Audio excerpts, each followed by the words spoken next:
Une fille simple nourrissait le chien d'un vieil homme dans la rue, sans savoir qu'il était un milliardaire chinois déguisé. Si cette histoire vous intéresse, n'oubliez pas de vous abonner à notre chaîne et dites-nous de quelle ville vous nous regardez. Nous continuons. Le soleil de l'après-midi peignait le ciel de Marseille avec des teintes orangées, tandis que Sophie Dupont arrangeait les tables du café Méditerranée au cœur du vieux port. La jeune femme de 27 ans, avec des cheveux bouclés qui encadraient un visage aux traits délicats, travaillait comme serveuse depuis 5 ans pour soutenir sa véritable passion, l'art. Tout en organisant les chaises, elle observait par la fenêtre l'animation typique de ce centre historique, où touristes et Marseillais se mêlaient entre les façades colorées des maisons anciennes. « Sophie, tu peux apporter ce café à la table 6. C'est Monsieur Henri, il est arrivé avec caramel », dit Madame Jeanne, la propriétaire du café, une dame de 60 ans qui connaissait chaque client par son nom. Sophie sourit en entendant parler du vieil homme et de son chien, couleur caramel. Depuis des mois, elle observait ce duo particulier qui, ponctuellement, occupait la même table de la place face au café. L'homme, aux cheveux grisonnants et aux vêtements simples, semblait indifférent à l'agitation de la ville, toujours absorbé à observer les gens ou occasionnellement à griffonner quelque chose dans un carnet usé. Le chien bâtard, quant à lui, se couchait fidèlement à ses pieds, recevant affectueusement l'attention des passants. « Bien sûr, Madame Jeanne, je vais l'apporter tout de suite, » répondit-elle, prenant la tasse de café noir sans sucre que tel homme commandait tous les jours. En traversant la rue en direction de la place, Sophie sentit la chaleur typique marseillaise caresser sa peau mate. L'arôme du café se mêlait à l'odeur de fruits de mer qui venaient des étals proches. En s'approchant, le chien dressa les oreilles, la reconnaissant immédiatement. « Bonjour, Monsieur Henri.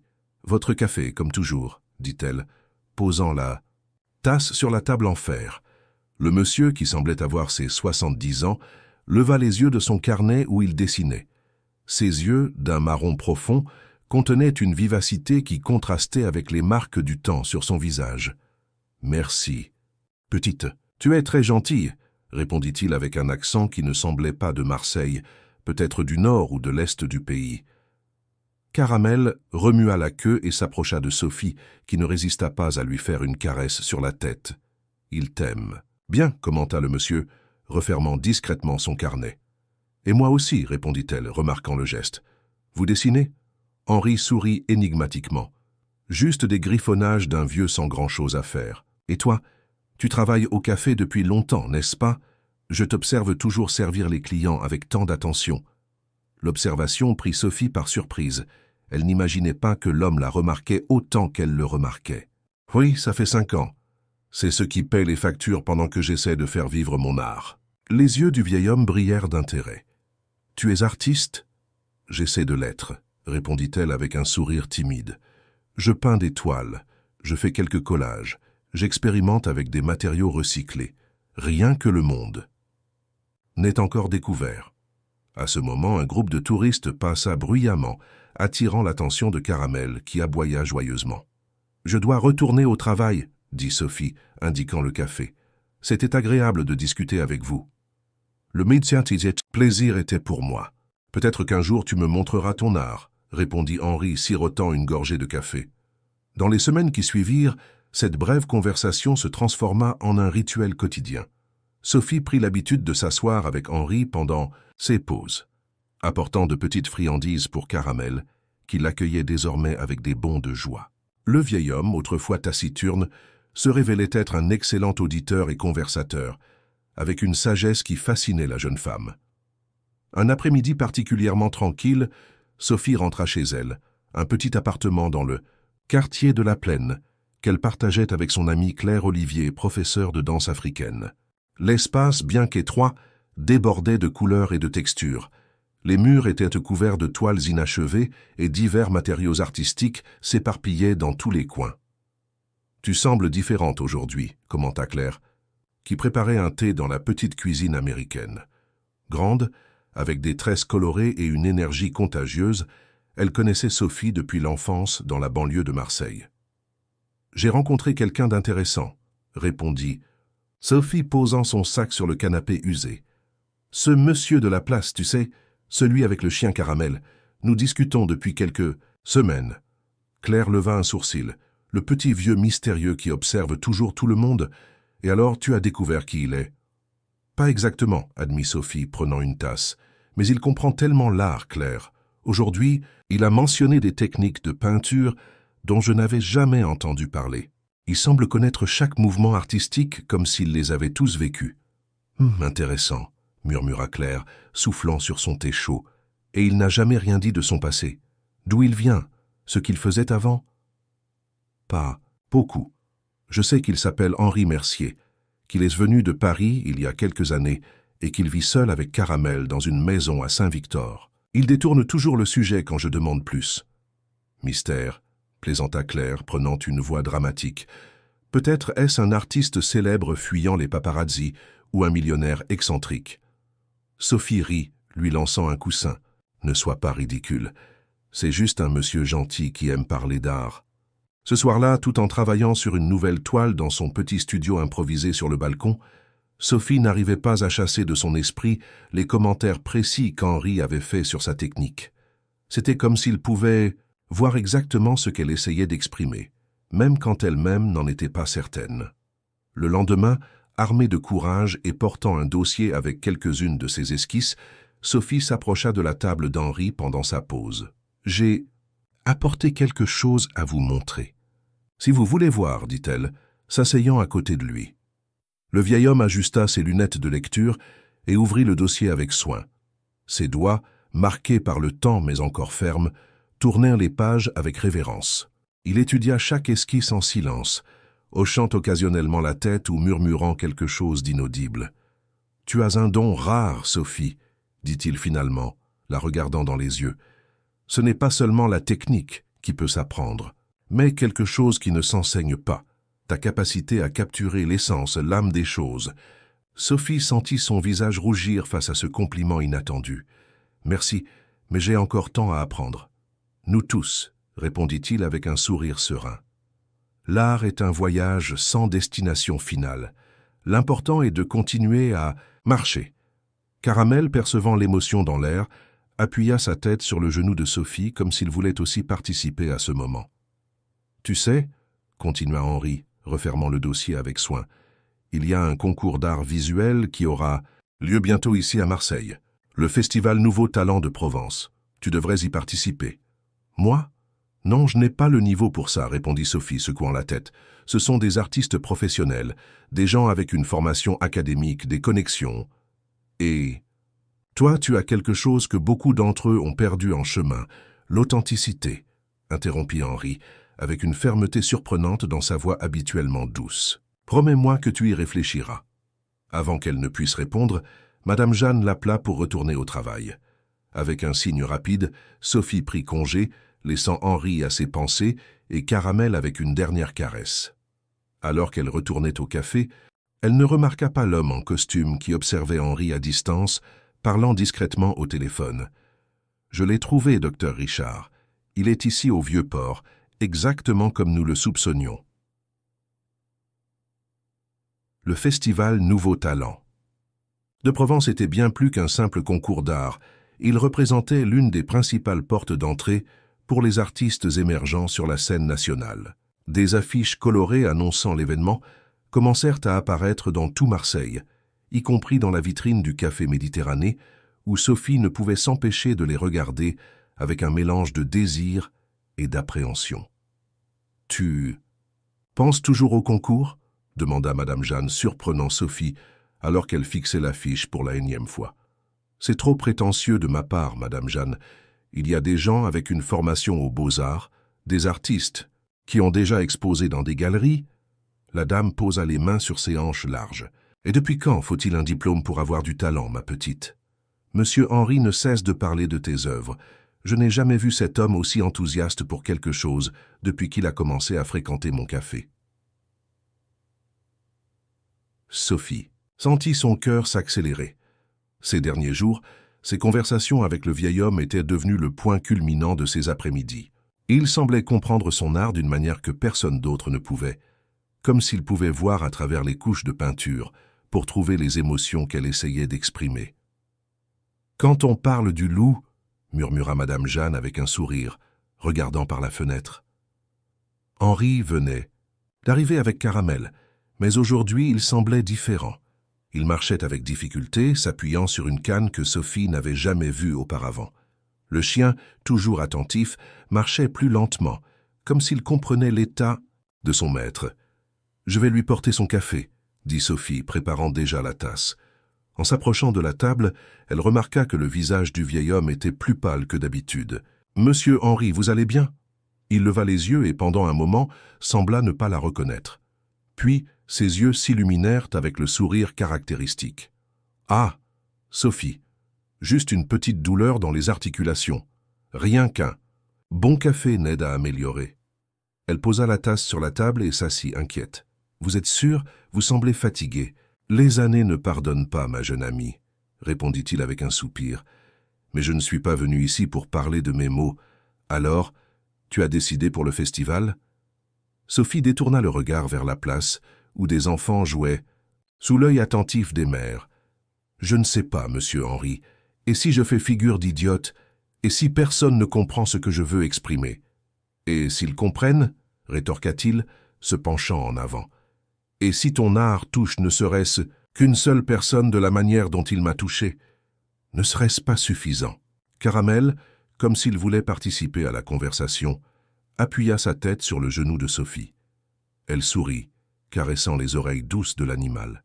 « Puis-je te raconter une histoire ?» demanda Henri, prenant une gorgée de café. Il y a de nombreuses années, j'ai connu une jeune artiste talentueuse comme toi. Elle avait de la vision, de la passion, mais elle manquait de confiance. Quand je l'ai finalement convaincue de montrer son travail, elle a découvert que son art n'était pas seulement pour elle, c'était un cadeau pour le monde. Et qu'est-il arrivé à cette femme? Le regard d'Henri se perdit dans un point lointain. Elle s'est épanouie. Elle est devenue l'une des artistes les plus importantes de sa génération. « Vous semblez connaître beaucoup de gens du monde de l'art », commenta Sophie, intriguée. Pendant un instant, une ombre traversa le visage du vieil homme. « J'ai vécu plusieurs vies, Sophie. J'ai connu beaucoup de personnes au cours du chemin. » Avant qu'elle ne puisse en demander plus, un homme grand et élégamment vêtu s'approcha de la table. Il semblait avoir une quarantaine d'années, avec des cheveux grisonnants aux tempes et une allure qui exhalait l'autorité. « Je vous ai enfin trouvé, mon oncle, » dit-il, regardant Henri avec un mélange de soulagement et d'irritation. Sophie regarda confuse de l'un à l'autre. Henri soupira profondément, comme s'il avait été pris en train de faire une bêtise. « Richard, quelle surprise !» répondit-il sèchement. « Sophie, voici mon neveu, Richard Mercier. Richard, voici Sophie Dupont, une artiste extraordinaire. » L'homme la regarda à peine, concentré sur son oncle. « Nous devons parler, en privé. Tout ce que tu as à me dire peut être dit devant mon ami, » répondit Henri avec une fermeté surprenante. Richard serra les lèvres, visiblement contrarié. « Comme vous voulez. Je suis ici parce que le conseil d'administration est en émoi. La fondation ne peut pas rester à la dérive pendant que vous amusez à Marseille. » Sophie se sentit mal à l'aise, comme si elle était témoin de quelque chose qu'elle ne devrait pas. « Peut-être que je ferais mieux de retourner au travail. » « Non. » Henri toucha doucement son bras. « S'il te plaît, reste. Richard s'en va. » C'est déjà, n'est-ce pas, mon neveu? Les deux hommes se regardèrent dans un affrontement silencieux de volonté. Finalement, Richard recula. « Ma réservation à l'hôtel Carlton se termine demain. J'espère vous voir avant cela. » Il se tourna vers Sophie avec un signe de tête rigide et s'éloigna d'un pas ferme. Un silence pesant tomba sur la table. Caramel, sentant la tension, émit un petit gémissement. « Je m'excuse pour cela, » dit finalement Henri. « Les affaires de famille sont toujours compliquées. »« Fondation ?» demanda Sophie, incapable de contenir sa curiosité. Le vieil homme fit un geste vague de la main. « Une petite organisation que j'ai aidé à fonder il y a de nombreuses années. Rien d'important. » Il était évident qu'il y avait beaucoup plus dans cette histoire, mais le malaise visible d'Henri l'empêcha d'insister. Au lieu de cela, elle changea de sujet. « J'ai apporté quelque chose à vous montrer, » dit-elle, sortant de son sac une petite esquisse encadrée. C'était un portrait d'Henri et Caramel assis sur le banc de la place, capturé avec des traits rapides mais expressifs. Un remerciement pour toute l'inspiration que vous m'avez donnée. » Le visage du vieil homme s'illumina en voyant le dessin. Avec des mains légèrement tremblantes, il tint le cadre, étudiant chaque détail. « C'est magnifique, Sophie. Vraiment magnifique. » Pendant un moment, Sophie crut voir des larmes dans ses yeux, mais Henri se reprit rapidement. « Tu sais ce que cela me dit ?» demanda-t-il, admirant toujours le dessin. « Que tu es plus que prête pour le festival. En fait, j'ai une proposition pour toi. » Dans l'appartement de Sophie, Claire dansait dans le salon au son de musique africaine, tandis que son ami racontait les événements de la journée. Alors le petit vieux mystérieux a un neveu chic et une fondation ? Demanda Claire, arrêtant sa danse. Je te l'avais dit qu'il y avait quelque chose de plus dans cette histoire. Oui, mais je n'ai pas réussi à découvrir quelle fondation c'est, répondit Sophie, travaillant sur une nouvelle toile, inspirée par la conversation avec Henri. Et sa proposition était encore plus surprenante. Raconte vite, femme, s'exclama Claire, s'asseyant par terre à côté de son ami. Il s'est proposé d'être mon mentor pour le festival. Il dit qu'il peut m'aider à préparer un portfolio, à choisir les bonnes œuvres, même à écrire le texte de présentation. Claire écarquilla les yeux. Et tu as accepté, n'est-ce pas? J'ai accepté, mais j'essaie toujours de comprendre pourquoi il s'intéresse tant à m'aider. Peut-être qu'il voit en toi ce que tu ne peux pas encore voir, suggéra Claire, étonnamment sérieuse. Cette nuit-là, alors qu'elle travaillait sur son inscription au festival, Sophie n'arrivait pas à cesser de penser au mystérieux Henri Mercier et à sa connexion inattendue avec elle. Il y avait quelque chose de familier en lui, comme si elle le connaissait déjà d'ailleurs, bien qu'elle soit certaine qu'ils ne s'étaient jamais rencontrés avant les après-midi au Vieux-Port. Déterminée à mieux comprendre qui était son nouveau mentor, elle tapa son nom dans le moteur de recherche de son téléphone. À sa grande surprise, elle trouva des dizaines de résultats. Elle cliqua sur le premier lien. Un profil dans une encyclopédie numérique d'art français contemporain. Henri Mercier, 1952, l'un des artistes plasticiens et mécènes les plus influents de l'art français contemporain. Fondateur de Zenendetsonso, la Fondation Mercier pour les Arts, responsable du lancement de certaines des carrières les plus prometteuses de la scène artistique nationale au cours des 3 dernières décennies. La description continuait, mais Sophie ne pouvait plus lire. La photo à côté du texte montrait un homme plus jeune, en costume élégant lors d'un vernissage, mais incontestablement le même monsieur Henri qui buvait tous les jours un café, simple sur la place du Vieux-Port avec son chien bâtard. « Mon Dieu !» murmura-t-elle, laissant tomber son téléphone sur le lit. « Qui êtes-vous vraiment, monsieur Henri ?» Au luxueux hôtel Carlton, Richard Mercier parlait au téléphone tout en observant la Méditerranée par la fenêtre de sa suite. « Oui, j'ai trouvé mon oncle, » disait-il d'un ton contrôlé. « Mais ce ne sera pas facile de le convaincre de revenir. Il semble impliqué dans quelque chose ici. Ou plutôt avec quelqu'un. » Il fit une pause, écoutant. « Une jeune artiste locale. Il est fasciné par elle. Je crois que je vois une opportunité ici, mais j'aurai besoin de plus de temps. » Pendant ce temps, dans la petite maison du quartier, Saint-Victor, Henri Mercier contemplait l'esquisse que Sophie lui avait donnée, avec Caramel dormant à ses pieds. Il ouvrit un tiroir et en retira une enveloppe jaunie. De l'intérieur, il sortit une photographie ancienne d'une jeune femme souriante devant une toile. « Elle me rappelle tellement toi, Marie », chuchota-t-il à la photo. Le même feu dans les yeux, la même passion pure pour l'art. Il rangea soigneusement la photographie et regarda à nouveau le dessin de Sophie. « Cette fois, je ferai tout différemment, je le promets. » La lumière du jour envahissait le petit atelier improvisé sur le balcon de l'appartement de Sophie. Pinceaux, peintures et toiles éparpillées formaient un chaos organisé que seule elle comprenait. Elle avait passé la nuit entière, alternant entre des recherches sur Henri Mercier et un travail frénétique sur de nouvelles pièces pour le festival. La découverte de la véritable identité de son ami avait déclenché une tempête d'émotions. Henri n'était pas simplement un monsieur sympathique qui aimait le café, il était l'un des plus grands noms des arts plastiques français, un collectionneur respecté internationalement et fondateur de l'une des institutions de promotion de l'art les plus importantes du pays. « Tu as dormi un peu ?» demanda Claire, apparaissant à la porte du balcon avec 2 tasses de café. Sophie accepta la boisson avec gratitude. « Presque pas. Je n'arrivais pas à m'arrêter de penser. »« Et que vas-tu faire? Le confronter ?»« Je ne sais pas, admit-elle. Regardant la toile qu'elle venait de terminer, une composition abstraite en tons de bleu et d'or qui capturait la dualité qu'elle voyait maintenant en Henri. Pourquoi cacherait-il qui il est? Pourquoi prétendre être juste un vieil homme? Qu'ordinaire? Claire s'assit sur la seule chaise disponible, éloignant soigneusement un pot de peinture. Peut-être est-il fatigué d'être Henri Mercier, le grand mécène. Peut-être veut-il simplement être Monsieur Henri, le vieux monsieur. Faux chien Caramel. L'observation de Claire résonna dans l'esprit de Sophie tout au long du chemin jusqu'au café Méditerranée. C'était son jour de congé, mais elle avait convenu de rencontrer Henri pour discuter de son inscription au festival. Chaque pas vers le vieux port apportait plus de questions. Devrait-elle le confronter? Faire semblant de ne pas savoir? Elle se sentait trahie, mais en même temps intriguée. Que voyait un homme comme lui dans son art simple? En arrivant, sur la place, elle remarqua qu'Henri n'était pas à sa place habituelle. Au lieu de cela, elle trouva seulement Caramel attaché à la patte du banc qui aboya joyeusement en la voyant. « Salut, petit ami, dit-elle, caressant le chien. « Où est ton maître? Il a demandé de t'attendre ici avec toi, dit une voix derrière elle. C'était Richard, le neveu d'Henri, vêtu d'un costume impeccable, qui semblait déplacé dans l'ambiance décontractée du vieux port.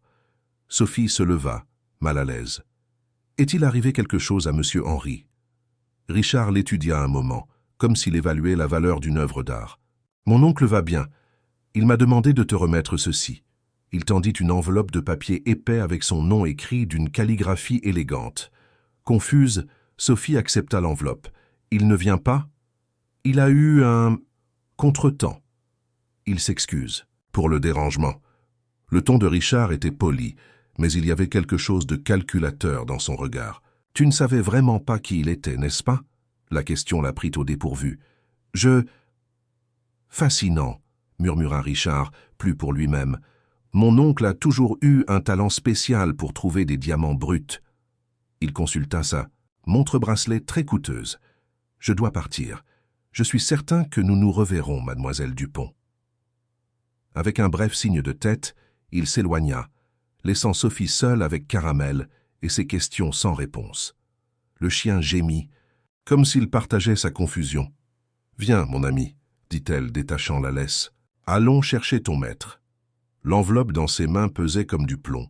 Elle s'assit sur le banc et l'ouvrit avec précaution.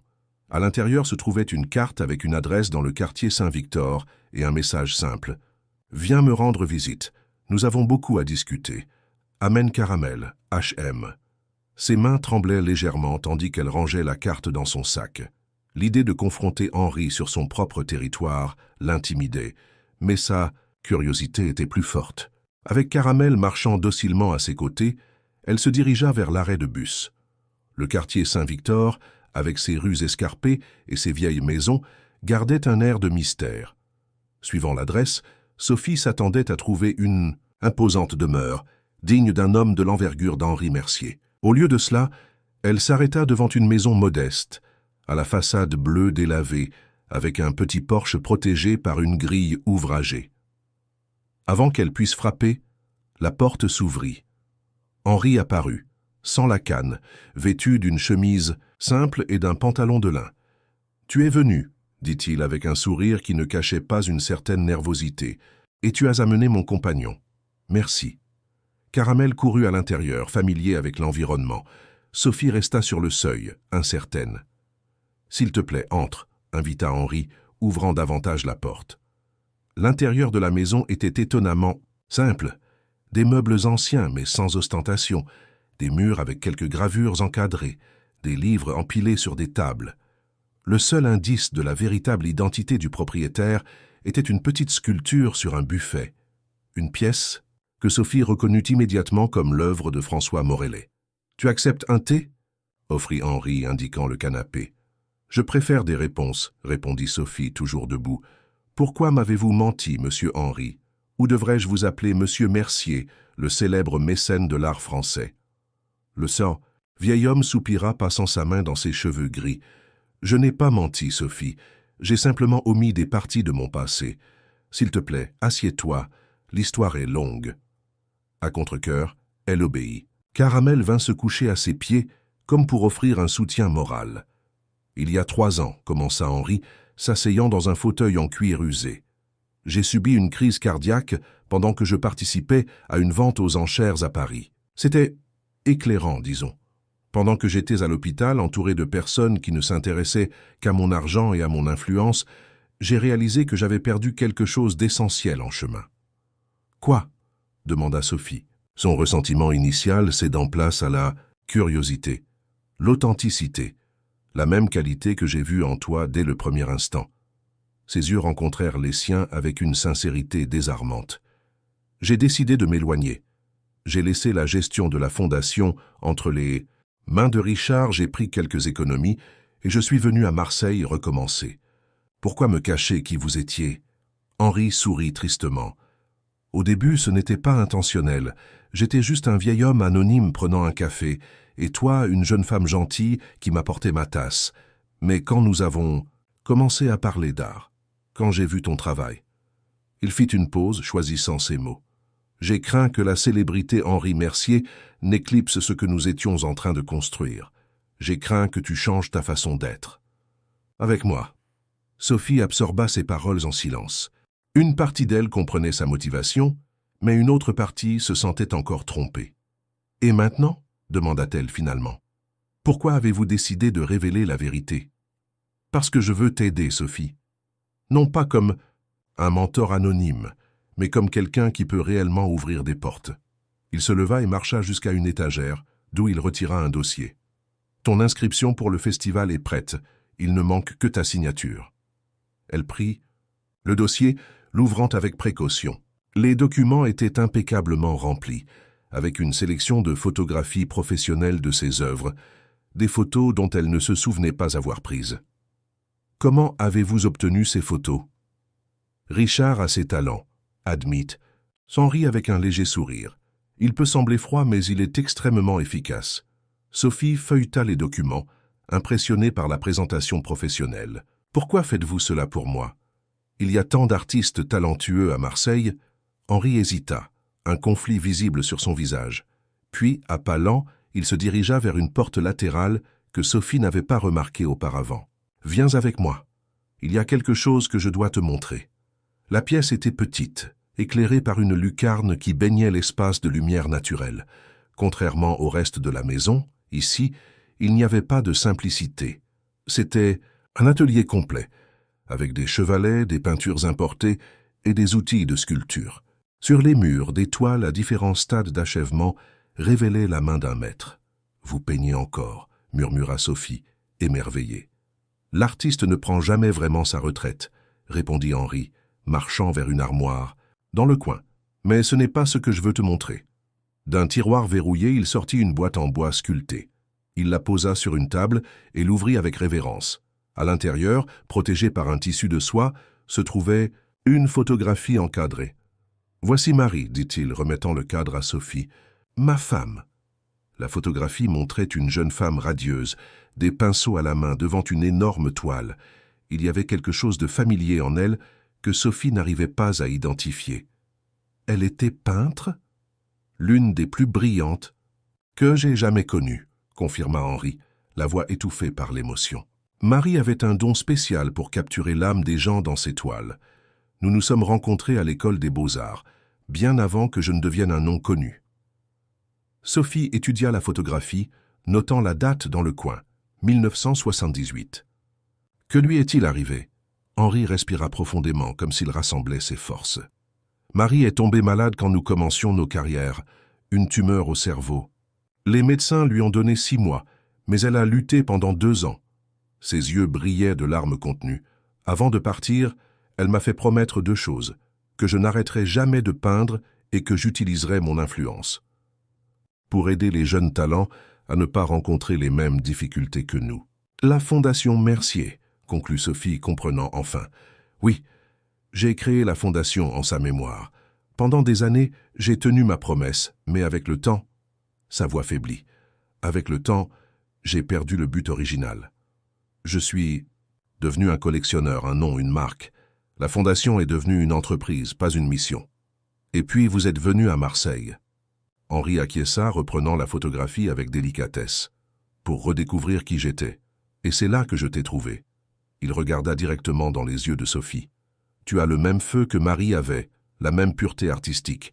Quand j'ai vu ton travail, c'était comme si vous la voyiez à nouveau, compléta Sophie, comprenant enfin la connexion qu'elle avait ressentie depuis le début. Un silence chargé d'émotions remplit le petit atelier. Dehors, le soleil commençait à se coucher, projetant des ombres orangées à travers la lucarne. « Et maintenant » demanda doucement Sophie. « Maintenant » répondit Henri, refermant soigneusement la boîte avec la photographie. « Tu décides si tu veux mon aide, sachant qui je suis vraiment. » Elle regarda autour d'elle les toiles inachevées, les outils d'un maître, l'homme qui avait trouvé en elle quelque chose, qu'elle-même ne reconnaissait pas pleinement. « À une condition, dit-elle finalement, que vous redeveniez Henri Mercier, l'artiste, pas seulement le mécène, pas seulement le nom célèbre, que vous recommenciez à créer. » Un sourire lent illumina le visage du vieil homme. C'est un accord équitable. Ce soir-là, en rentrant chez elle avec le dossier d'inscription signé, Sophie se sentait différente, comme si elle avait trouvé non seulement un mentor, mais une connexion avec quelque chose de plus grand qu'elle-même, une lignée artistique, un but qui transcendait ses propres ambitions. Dans l'appartement luxueux de l'hôtel Carlton, Richard Mercier observait les lumières de la baie à travers la fenêtre panoramique, un verre de whisky à la main. Son téléphone sonna, affichant un numéro international. « Les documents sont signés », dit-il en répondant. « Mon oncle a finalement accepté de rejoindre le conseil d'administration à nouveau. » Il fit une pause, écoutant. « Oui, mais avec une condition inattendue. Il veut amener une protégée, une artiste locale. » Nouveau silence. « Faites-moi confiance. Cela pourrait être exactement ce dont nous avions besoin pour revitaliser l'image de la Fondation. » Une histoire de découverte, de retour aux racines. Il sourit, satisfait de lui-même. « Laissez-moi faire. J'ai tout sous contrôle. » En raccrochant, ses yeux se posèrent sur un journal ouvert sur la table basse, avec le titre en évidence. « Festival Nouveaux Talents de Provence. La nouvelle vitrine de l'art français. » En dessous, en plus petit caractère, des rumeurs indiquent la présence du mécène reclus Henri Mercier parmi les juges. Le plan ne faisait que commencer. Les semaines suivantes s'écoulèrent dans un tourbillon pour Sophie. L'atelier d'Henri était devenu sa seconde maison, un sanctuaire où mentors et apprentis travaillaient côte à côte, partageant techniques, idées et histoires. À sa grande surprise, la révélation de la véritable identité du vieil homme n'avait pas créé un fossé entre eux, mais avait plutôt approfondi leur connexion. Plus de liberté dans le poignet, conseillait Henri, l'observant travailler, sur une grande toile qui serait sa pièce centrale pour le festival. Laisse la peinture respirer, Sophie. Elle sait où elle veut aller. L'œuvre, intitulée « Rencontre », était une composition audacieuse qui mélangeait des éléments figuratifs et abstraits. Elle représentait la place du Vieux-Port vue à travers des couches superposées de réalité et d'émotion. Au centre, subtilement inséré, les silhouettes d'un vieil homme et d'une jeune femme partageaient un banc, tandis qu'un chien couleur caramel se reposait à leurs pieds. « Elle est presque prête », murmura Sophie, s'éloignant pour évaluer son travail. « Il manque quelque chose, mais je ne sais pas exactement quoi. » Henri contempla la toile en silence, ses yeux expérimentés captant des nuances que d'autres ne verraient de pas. « Il manque du courage, dit-il finalement. Tu te retiens encore par peur de trop révéler. » « Comment puis-je révéler ce que je ne comprends pas complètement moi-même » demanda-t-elle, essuyant ses mains sur un chiffon. « C'est là la beauté de l'art véritable, ma chère. Il n'exprime pas seulement ce que nous savons, mais nous aide à découvrir ce que nous ne savons pas encore. » La présence constante d'Henri dans sa vie lui avait apporté plus qu'une simple orientation artistique. Avec lui, Sophie avait appris l'histoire de l'art français à travers les yeux de quelqu'un qui l'avait vécu intensément. Elle avait connu des histoires de coulisses de grandes expositions, les drames et triomphes d'artistes légendaires dont beaucoup avaient été des amis personnels de son mentor. En échange, elle avait ramené au vieil artiste quelque chose qu'il croyait perdu, la passion de créer. Après des années consacrées uniquement à collectionner et à financer l'art des autres, Henri s'était remis à peindre avec une vigueur renouvelée. Son style, autrefois rigoureusement formaliste, incorporait maintenant une spontanéité qui le surprenait lui-même. « Tu m'as libéré, Sophie », avait-il avoué un après-midi alors qu'ils travaillaient côte à côte. J'avais oublié ce que c'était que de créer sans penser au marché, aux critiques, à la postérité. La nouvelle que le légendaire Henri Mercier était de retour à Marseille et participerait au festival Nouveaux Talents de Provence en 1907, tant que juge spécial se répandit rapidement dans les cercles artistiques de la ville. Soudainement, l'événement prit une dimension nationale, attirant l'attention des médias spécialisés et augmentant exponentiellement la compétitivité. « Tu as vu ça ?» demanda Claire, jetant un magazine d'art sur la table du petit déjeuner. Le festival est devenu le sujet du moment, et regarde qui est là. Sur la page ouverte, un article mettait en avant les 10 artistes émergents à surveiller. En 5e position, à la stupéfaction de Sophie, se trouvait son nom, accompagné d'une photo dont elle ne se souvenait pas avoir posé. « Comment ont-ils obtenu ça ?» demanda-t-elle abasourdie. Claire leva les yeux au ciel. « Ton parrain puissant, évidemment. La question est, est-ce que ça aide ou ça nuit à tes chances ?» C'était une question qui tourmentait aussi Sophie. D'un côté, l'association avec Henri lui garantissait une visibilité. De l'autre, elle alimentait des rumeurs de favoritisme. Sur les réseaux sociaux, circulaient déjà des commentaires malveillants sur la protégée de Mercier et des questions sur son véritable talent. « Ne te laisse pas affecter par cela », lui avait conseillé Henri quand elle avait mentionné son inquiétude. « J'ai passé des décennies à être jugé pour mes connexions, mon argent, tout sauf mon art. À la fin, ce qui reste, c'est le travail. S'il est honnête, il trouvera son chemin. » Ce matin-là, alors qu'elle marchait vers l'atelier d'Henri, Sophie fut abordée par une femme élégante qui descendait d'une voiture importée, stationnée près de la maison du mentor. « Sophie Dupont ?» demanda l'inconnu, tendant la main. « Je suis Charlotte Vaillant, directrice de la Galerie Horizon à Paris. J'aimerais discuter de votre travail. » Prise par surprise, Sophie serra la main offerte. « Comment savez-vous qui je suis ?» Charlotte sourit, ses yeux évaluant Sophie comme si elle était une marchandise. « Tout Marseille parle de la protégée d'Henri Mercier. Je suis en ville pour le festival et j'adorerais voir vos œuvres avant la grande première. » « Elles ne sont pas encore prêtes pour être exposées, » répondit Sophie, mal à l'aise face à cette approche directe. « Je comprends. » Charlotte sortit une carte de son sac de marque. « Quand elles le seront, contactez-moi. Horizon est toujours à la recherche de nouveaux talents à représenter. » Elle fit une pause calculée. « Surtout ceux avec des connexions intéressantes. » Sophie accepta automatiquement la carte, sentant un goût amer dans sa bouche. C'était exactement le type d'opportunisme qu'elle craignait d'attirer. « Merci, mais je préfère que mon travail parle de lui-même. »« Admirable, » répondit Charlotte avec un sourire qui n'atteignait pas ses yeux.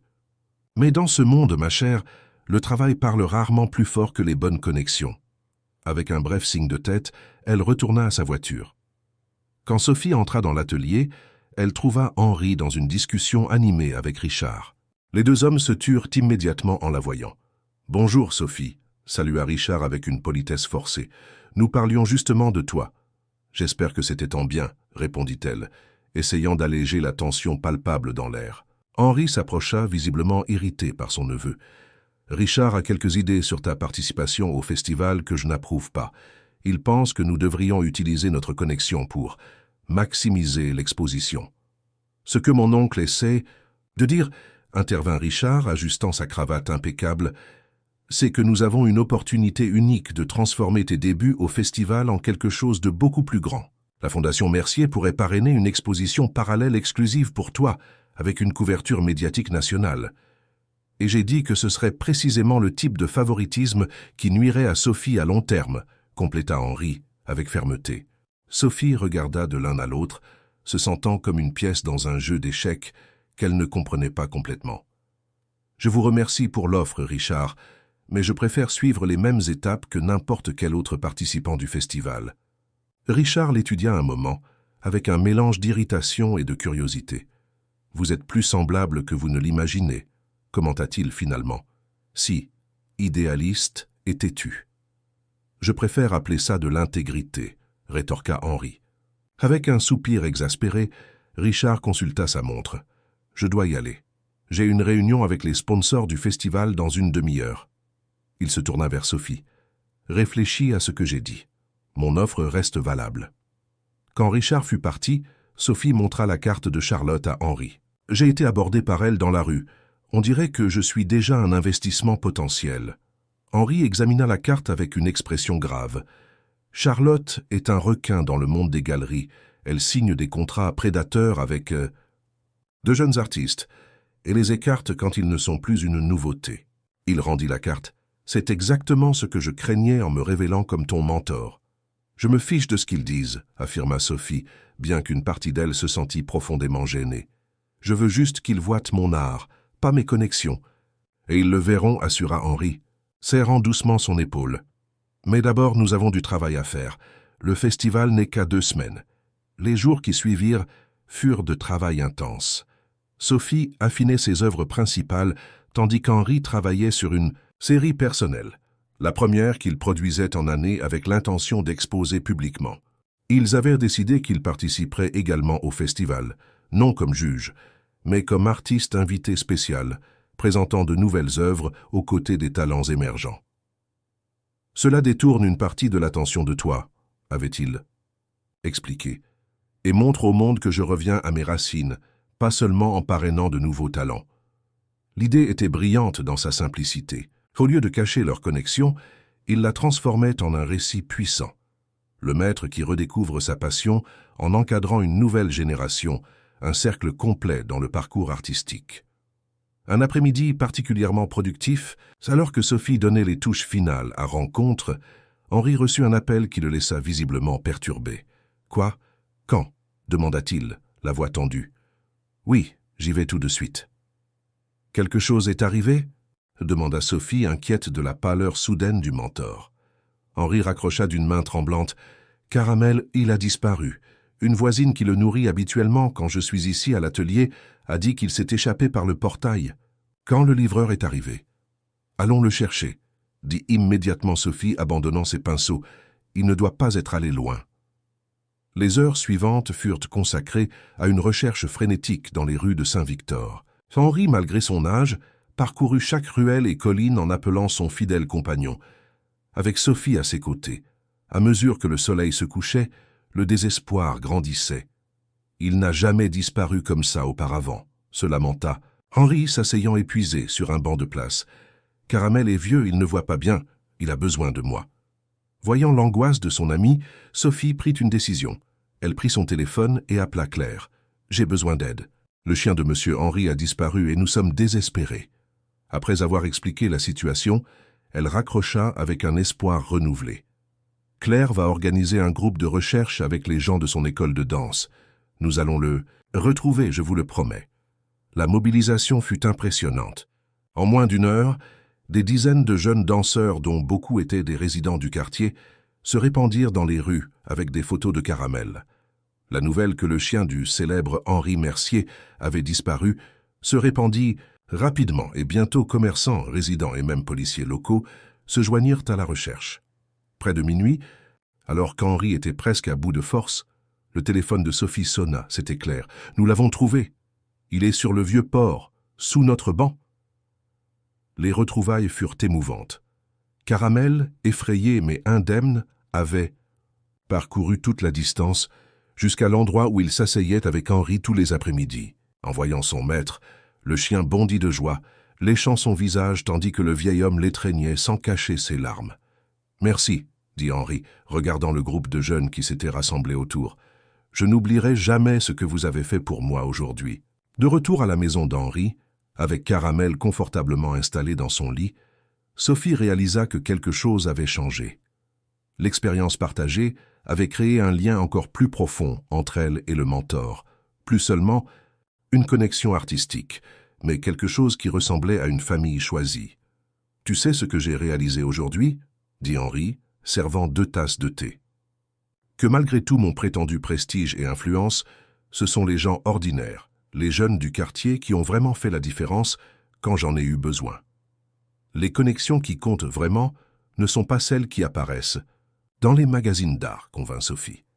Cette nuit-là, inspirée par l'expérience, Sophie retourna à l'atelier et fit une modification cruciale à Rencontre. Au centre de la composition, où il n'y avait auparavant que des silhouettes, on distinguait maintenant clairement les figures d'Henri, de Caramel et d'elle-même, entourées par une communauté diverse, les visages de ceux qui s'étaient mobilisés pour retrouver un simple chien bâtard. « Maintenant, c'est complet », murmura-t-elle pour elle-même, contemplant l'œuvre à la douce lumière de la lampe. Ce que Sophie ne savait pas, c'est qu'à l'hôtel Carlton, Richard Mercier venait de conclure une réunion secrète avec Charlotte Vaillant. Sur la table entre eux, des contrats et des documents attendèrent des signatures. « Alors c'est convenu », dit Charlotte, fermant sa mallette en cuir. « Après le festival, indépendamment du résultat, la Galerie Horizon fera une offre, irrésistible à la protégée de votre oncle. »« Et en échange ?» demanda Richard, bien qu'il connût déjà la réponse. « En échange, la Fondation Mercier aura l'exclusivité du partenariat avec notre réseau international de galeries pour les 5 prochaines années. » Charlotte sourit, satisfaite. « Tout le monde y gagne. Tous, sauf mon oncle et la fille, s'ils découvrent notre accord, » observa Richard sèchement. Charlotte haussa les épaules, indifférente. « Les affaires sont les affaires, mon cher. Et dans ce monde, même l'art le plus pur a son prix. » Le musée d'art moderne de Provence fourmillait d'activités. À 2 jours de l'ouverture officielle du festival Nouveaux Talents, employés et volontaires, s'affairait à finaliser l'installation des œuvres, tandis que des artistes nerveux supervisaient le positionnement de leurs créations. L'imposant bâtiment au bord de la Méditerranée, avec son architecture moderniste, serait la scène de ce qui était déjà qualifié d'événement artistique de l'année dans les médias spécialisés. Sophie observait, fascinée, pendant que des techniciens installaient soigneusement « Rencontre » sur le mur principal de l'espace, dédié aux nouveaux artistes. La toile, plus grande que tout ce qu'elle avait produit auparavant, semblait prendre vie sous l'éclairage professionnel. « Impressionnant », commenta une voix féminine derrière elle. « La composition possède une énergie cinétique qui capture parfaitement le pouls de Marseille. » En se retournant, Sophie découvrit une femme d'âge moyen, aux cheveux gris coupés en carrés élégants et aux yeux perspicaces derrière des lunettes à monture colorée. Elle la reconnut immédiatement comme Mathilde Laurent, la renommée conservatrice et critique d'art, présidente du jury du festival. « Merci », répondit Sophie, se sentant à la fois honorée et intimidée. « C'est ma première exposition dans un espace comme celui-ci. » Mathilde sourit, ses yeux ne quittant jamais la toile. « Vous ne seriez pas la protégée d'Henri Mercier, n'est-ce pas? Votre travail a quelques influences de lui, mais il y a quelque chose de distinctement vôtre ici, une fraîcheur, une authenticité qui est rare de nos jours. » Avant que Sophie ne puisse répondre, la conservatrice poursuivit. « Vous savez, j'ai connu Henri dans les années 80, quand il peignait encore régulièrement. Il y avait une pureté dans son travail avant que le monde des affaires ne l'absorbe. » Elle regarda directement Sophie. « C'est bon de le voir revenir sur le chemin de la création, grâce à vous. »« Comment savez-vous que c'est grâce à moi ?» demanda Sophie, surprise. Mathilde rit doucement. « Le monde de l'art est petit, ma chère. Et Henri Mercier émergeant de son exil auto-imposé pour guider une jeune artiste inconnue, c'est le genre d'histoire qui voyage vite. » Elle fit un geste vers la toile. « De plus, il y a quelque chose dans la façon dont vous l'avez représenté ici, avec dignité, mais aussi vulnérabilité. Seule une personne qui le connaît vraiment pourrait capturer cela. » La conversation fut interrompue par l'arrivée de Richard, impeccablement vêtu comme toujours, accompagné d'une équipe d'assistants. « Docteur Laurent, quel plaisir de vous rencontrer. » salua-t-il avec une effusion étudiée. « Je vois que vous avez déjà fait la connaissance de notre étoile montante. » Mathilde acquiesça sèchement, son ton devenant plus formel. « Monsieur Mercier, oui, nous avions une conversation fascinante sur l'authenticité dans l'art contemporain. »« Un thème toujours pertinent, » répondit Richard avec un sourire qui n'atteignait pas ses yeux. « Sophie, je dois vous emprunter un moment. Il y a quelques personnes que j'aimerais vous présenter. » Avec des excuses à la conservatrice, Sophie suivit Richard jusqu'à un groupe de personnes bien habillées, réunies dans le hall principal. « Des sponsors, » chuchota-t-il, « extrêmement importants pour votre avenir. Souriez et soyez charmante. » Les heures suivantes furent un tourbillon de présentations, conversations superficielles et cartes de visite échangées. Hommes d'affaires, collectionneurs, directeurs de galeries, tous semblaient désireux de rencontrer la nouvelle découverte. D'Henri Mercier, Sophie s'efforçait de rester authentique au milieu des flatteries, mais se sentait de plus en plus comme un produit à vendre. Quand elle réussit enfin à s'échapper, elle trouva Henri dans un coin tranquille du musée, contemplant l'espace, où ses nouvelles œuvres seraient exposées, une série de toiles plus petites qui exploraient des souvenirs fragmentés de sa vie, incluant des portraits subtils de Marie. « Comment vous sentez-vous » demanda-t-elle, le rejoignant. « Étrangement nerveux », admit-il avec un sourire timide. « Comme un débutant malgré toutes ces décennies. Exposer à nouveau, c'est comme révéler une partie de l'âme que j'ai gardée cachée pendant longtemps. » Sophie serra doucement sa main. « Je comprends parfaitement. Depuis que je suis arrivée, j'ai l'impression d'être disséquée par des étrangers. » « Le prix de la visibilité, » soupira Henri. « Je me souviens que Marie disait quelque chose de similaire lors de sa première exposition importante. Elle détestait la politique du monde de l'art, les jeux de pouvoir, les agendas cachés. » Il fit une pause regardant Sophie avec sérieux. « Ne perds jamais de vue pourquoi tu crées, Sophie. Quand tout le reste devient du bruit, c'est la seule encre qui reste. » À ce moment, ils furent interrompus par un photographe du magazine Art de France, désireux de capturer le maître et sa protégée ensemble. À contre-cœur, ils posèrent pour quelques photos, conscients qu'ils alimentaient exactement le type de récit qu'ils voulaient tous deux éviter. « L'ironie, » murmura Henri tandis que le photographe s'éloignait, « c'est que j'ai essayé de fuir ce cirque en venant à Marseille et j'ai fini par l'amener avec moi.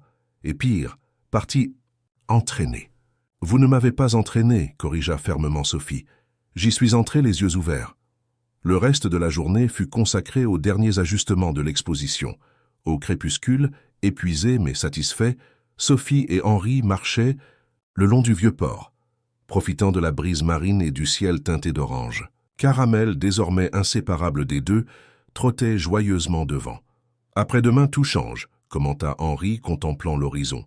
« Indépendamment du résultat du festival, tu seras une artiste reconnue, avec tout ce que cela comporte, de bon et de mauvais. » « Je suis prête, » répondit Sophie, bien qu'une partie d'elle se demandât si elle était vraiment préparée pour le tourbillon qui approchait. En retournant à l'appartement de Sophie, ils trouvèrent Claire et un groupe d'amis préparant une petite célébration pré-festival. « Surprise !» s'exclama Claire, embrassant son amie. « Nous avons pensé que vous deux méritiez une soirée de détente avant que la folie ne commence. » Le petit salon était décoré de ballons et de banderoles improvisées. Sur la table, des plats de cuisine provençale et une bouteille de champagne bon marché attendèrent d'être partagés. Les amis de Claire, danseurs, musiciens et artistes locaux, accueillirent Henri avec un respect chaleureux, sans la révérence intimidante qui accompagnait habituellement son nom. « Un toast », proposa Claire, levant son verre après que tous furent servis. « À Sophie et Monsieur Henri, que le festival ne soit que le début d'un partenariat qui révolutionnera l'art français. » Alors que tous trinquaient et bavardaient avec animation, Sophie remarqua qu'Henri s'était éloigné vers le balcon. Elle le trouva regardant la ville illuminée, avec une expression contemplative. « Un problème ?» demanda-t-elle, le rejoignant. « Aucun, » répondit-il, se tournant vers elle avec un sourire sincère. « Au contraire, je pensais juste à quel point la vie est surprenante. Il y a un an, j'étais un vieil homme solitaire buvant du café sur une place. Maintenant... » Il fit un geste vers le salon rempli de jeunes gens vibrants. « Maintenant j'ai ceci. Je t'ai-toi. » Il y avait une douceur dans ces paroles qui toucha Sophie profondément. Pendant un moment, elle se demanda si ce qu'elle ressentait pour Henri dépassait la relation maître-apprenti, s'approchant de quelque chose de plus complexe, non pas romantique, mais une connexion d'âme qui transcendait les catégories. Simple. La soirée avança avec de la musique, des histoires et des rires. À la surprise de tous, Henri se révéla être un excellent conteur, partageant des anecdotes hilarantes sur les coulisses du monde de l'art qui captivèrent tout le monde. Vers minuit, alors que la petite fête commençait à se disperser, le téléphone d'Henri sonna. Son expression changea en voyant le numéro. « Richard » expliqua-t-il brièvement avant de répondre et de s'éloigner vers la cuisine. Sophie essaya de ne pas prêter attention, mais il était impossible de ne pas remarquer que la conversation semblait tendue. Quand Henri revint, son expression était grave. « Je dois partir, » dit-il, prenant sa veste. « Un imprévu est survenu concernant l'exposition. »« Quelque chose de grave ?» demanda Sophie, inquiète. « J'espère que non, » répondit-il, essayant de paraître détendu. Richard a tendance à dramatiser, probablement juste un détail bureaucratique de dernière minute. Après avoir pris congé de tous et remercié pour l'accueil, Henri partit avec Caramel, promettant de retrouver Sophie au musée le matin pour les ajustements finaux. Quand tout le monde fut parti et que Claire dormait déjà, Sophie resta éveillée, une inquiétude inexplicable perturbant son sommeil. Quelque chose dans le comportement d'Henry après l'appel téléphonique l'avait laissée anxieuse. Cédant à l'impulsion, elle prit son téléphone et l'appela. L'appel fut directement dirigé vers la messagerie vocale. Préoccupée, elle s'habilla rapidement et commanda un taxi. Il était presque 1 heure du matin quand elle arriva à la maison d'Henri à Saint-Victor. Les lumières étaient allumées et des voix altérées pouvaient être entendues de l'intérieur. S'approchant avec précaution, Sophie reconnut les voix d'Henri et de Richard dans une discussion animée. Elle hésita, se sentant comme une intruse, mais son inquiétude l'emporta sur la gêne. Alors qu'elle était sur le point de frapper, une phrase attira son attention.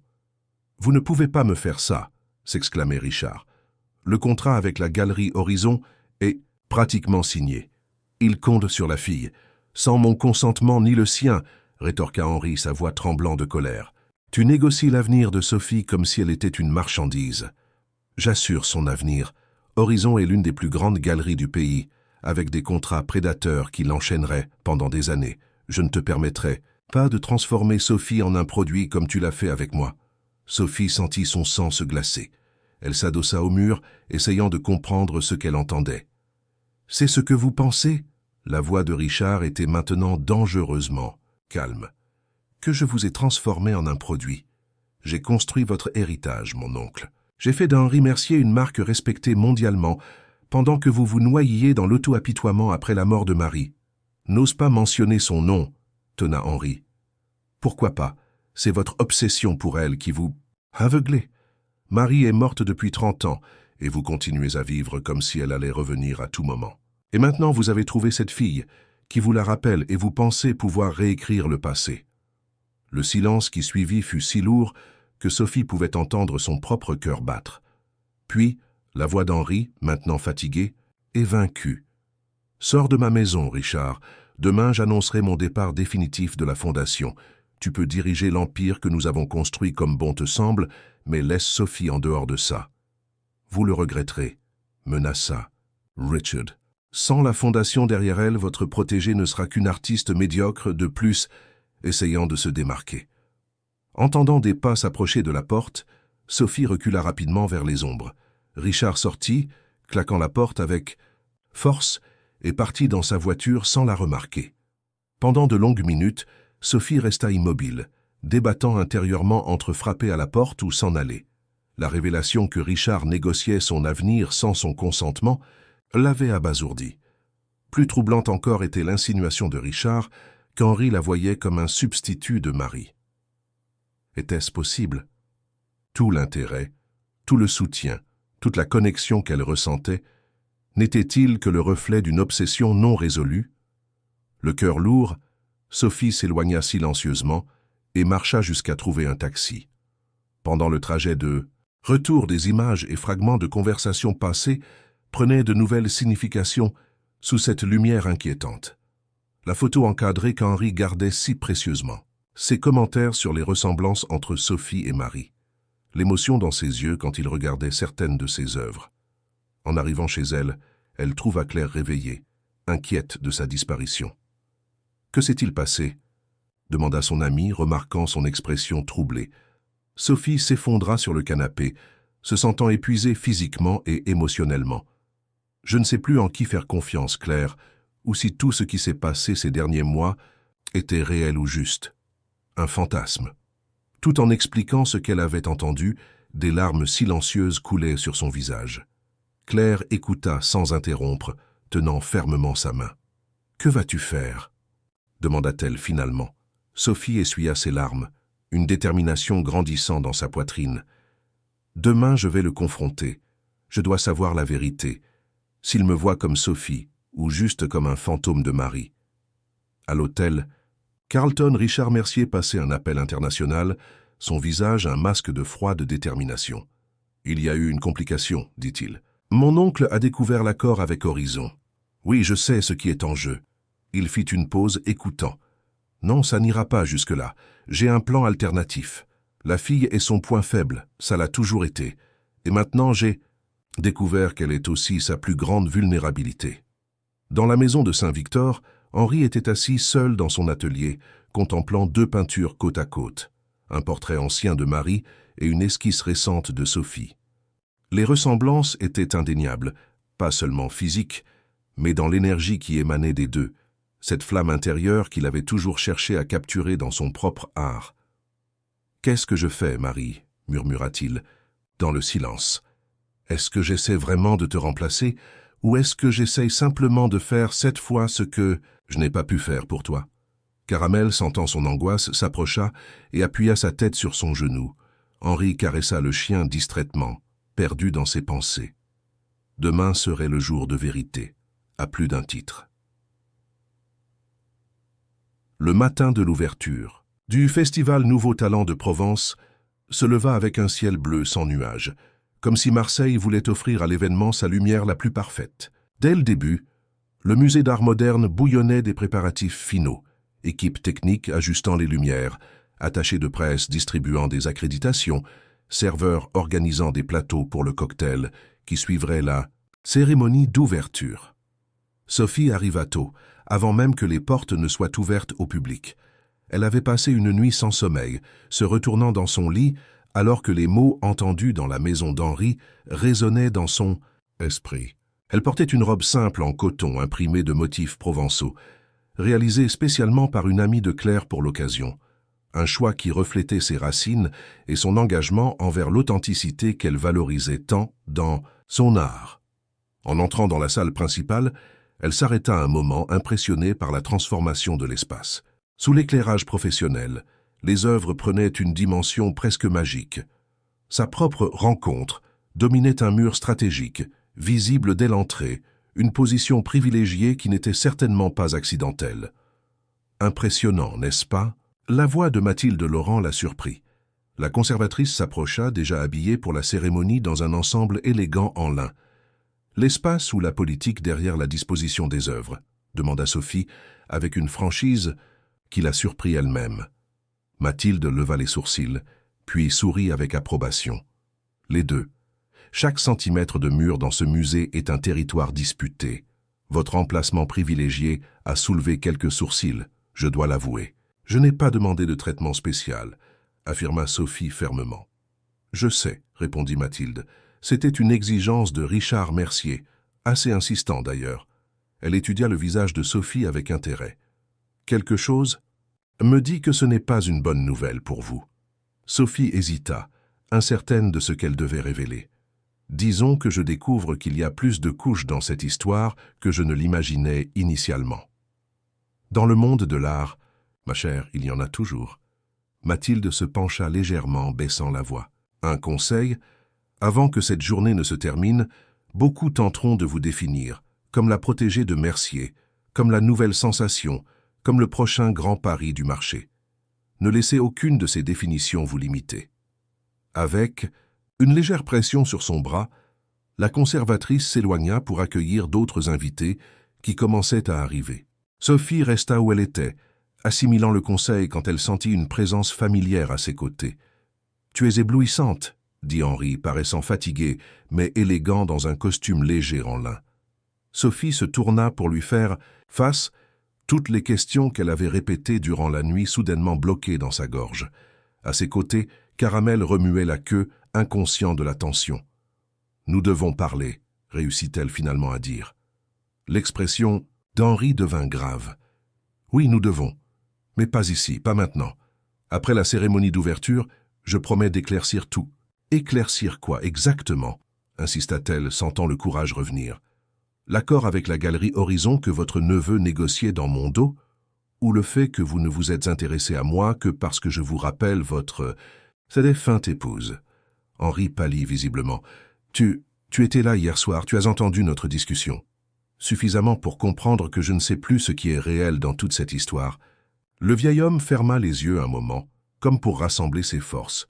« Sophie, rien de ce qui s'est passé entre nous n'était faux. Oui, tu me rappelles Marie à bien des égards, Mais ce n'est pas pour cela que je me suis rapproché de toi ou que j'ai reconnu ton talent. » Il tendit la main hésitant. « Quant à l'accord avec Horizon, je jure que je n'en ai eu connaissance qu'hier. Richard a agi de son propre chef, et j'ai déjà clairement indiqué que je ne permettrai pas que cela se produise. » Avant que Sophie ne puisse répondre, ils furent interrompus par une équipe de tournage de France 3 Provence, désireuse de filmer le partenariat artistique qui révolutionne la scène culturelle marseillaise. Forcé de sourire et de répondre à des questions superficielles, le moment de vulnérabilité fut brisé. À mesure que le musée se remplissait d'invités, critiques, collectionneurs, artistes établis et émergents, politiques locaux, Sophie et Henri furent séparés par la foule. De loin, elle l'observait interagir avec les puissants du monde de l'art, remarquant comment, malgré son apparent inconfort, il naviguait dans cet environnement avec la familiarité de quelqu'un qui y avait passé des décennies. « Alors vous êtes la fameuse Sophie Dupont. » En se retournant, elle se retrouva face à face avec Charlotte Vaillant de la Galerie Horizon. De près, la femme était encore plus intimidante. Cheveux impeccablement coiffés, maquillage parfait, bijoux discrets mais visiblement coûteux. « Et vous devez être Charlotte, » répondit Sophie, gardant la voix ferme. « J'ai beaucoup entendu. Parler de vous récemment. » Un sourire calculé apparut sur les lèvres de la galeriste. « Uniquement des bonnes choses, j'espère. »« En fait, non, » rétorqua Sophie directement. « J'ai appris que vous négociiez mon avenir sans ma connaissance, ni mon consentement. » Charlotte ne montra ni surprise ni gêne. « Les affaires sont ainsi, ma chère. Les vrais talents sont découverts et façonnés par ceux qui comprennent le marché.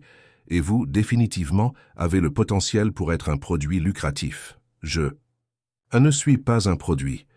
Tout artiste l'est, d'une façon ou d'une autre, » répondit Charlotte, avec un haussement d'épaules élégant.